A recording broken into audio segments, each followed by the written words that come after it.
Welcome to Postcast. After Bojan Bogdanovic stuns the Houston crowd and the Jazz get a much-needed win in Houston, a battle, a physical, tough, mental battle tonight by the Utah Jazz, and they get the win over the Rockets. We're breaking it down coming up on Postcast.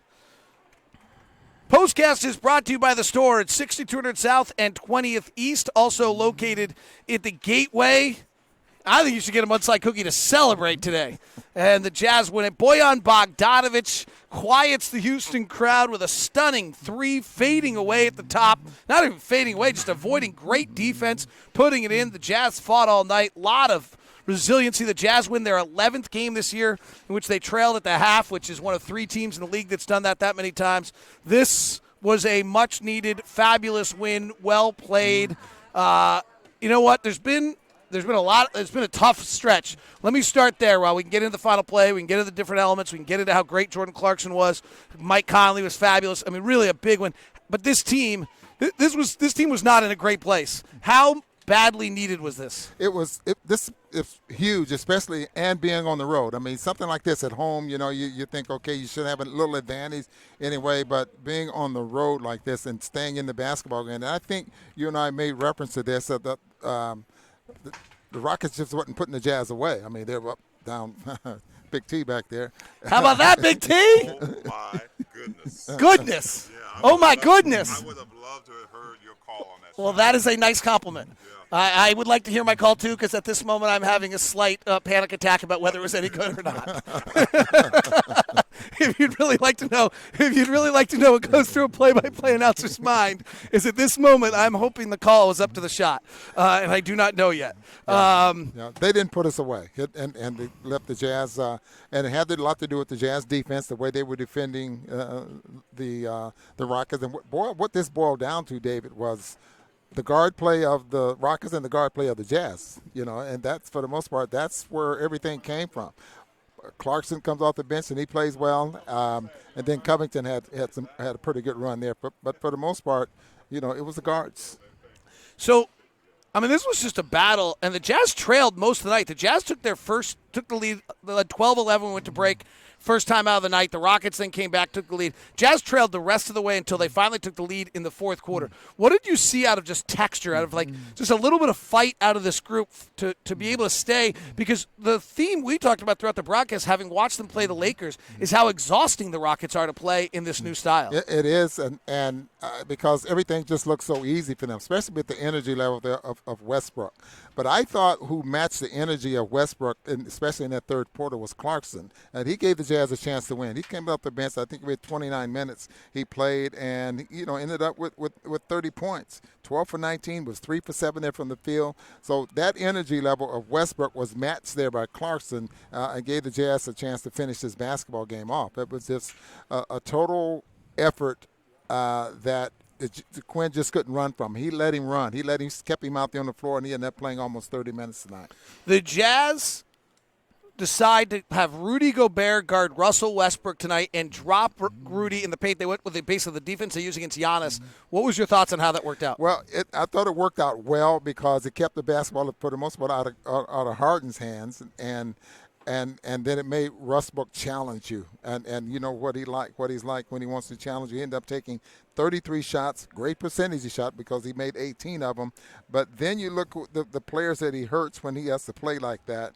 And up until the last couple of minutes, Tucker probably wasn't even in the ball game. He made a couple of threes there late. But up to that point, you didn't even know he was kind of on the floor because of Russell Westbrook's just taking it on himself to challenge Rudy, and no one else was involved. Pretty insane game. Actually, our Portland game was great, too. I mean, I'm just kind of running through it in my head right now, which just to share with people actually is not something like you're so in every moment. It's hard to put them all back together in order. You can probably do it better if you just watch the game than I can. But Westbrook that was an incredible play by Westbrook on the pass to Tucker. Donovan hits his shot on this side. I mean, we went back and forth in that final. The Jazz went up, I think, by 7, and then the Rockets came on a 10-2 run. It was going to be a heart-wrenching loss for the Jazz as well, but to credit to the veteran prowess and Western Conference Finals expertise, and P.J. Tucker made a bunch of really good plays. The Rockets made a switch defensively that confused the Jazz late. I mean, this was a great basketball game. It really was, and this is what this kind of playoff atmosphere that you get. And the Jazz have played the Houston Rockets many, many times in the playoffs. They come up with defensive schemes that seem to work for one game, and then D'Antoni comes up with something that can counter that. It's going to be interesting to see exactly what they prepare for in the next ball game when they meet in Salt Lake City. Jordan Clarkson, dig in on that one for me for a little bit. Well, he's just an innocent offense type player. I mean, don't look for him to get a lot of assists. Don't look for him to set guys up. He's just going to score for you. And I think that's necessary. The Jazz need a player like that, even though sometimes you think, boy, he's got to pass the basketball sometimes. But, that's what he does. And he ended up playing 30 minutes tonight. That's probably the most minutes he's played since he's been here. But look at that percentage. He ended up shooting 12 for 19 from the field. He ended up playing 29 minutes. He had 6 rebounds. So that energy level can pick you up when the team doesn't seem to be, getting things done, or your offense is not working. And he's just so good at getting to the rim. He's like in the 66, 67% percentile finishing at the rim. I mean, that's how good he is. Not a lot of questions, a lot of heck yeahs and booms and fist pumps, and I want to hear your call and Sirius XM, battle of the broadcasters, so I better have the call be good enough. One guy said it was all right, so thank you very much for whoever's listening. Here's the one question from Kyle S. Burks on Facebook. Do the Jazz look back on track? This was one of those basketball games where – and I'm not saying they're back on track. No, I'm saying we're good and we're on our way. I'm not going to say, hey, okay, this is it, man. We're back on track. Let's go up to Dallas tomorrow night and beat them, and then let's look at it then. Let me share one thing on that question to you. Some of the struggles here that the Jazz just went through have not been entirely surprising to the team or to the coaching staff.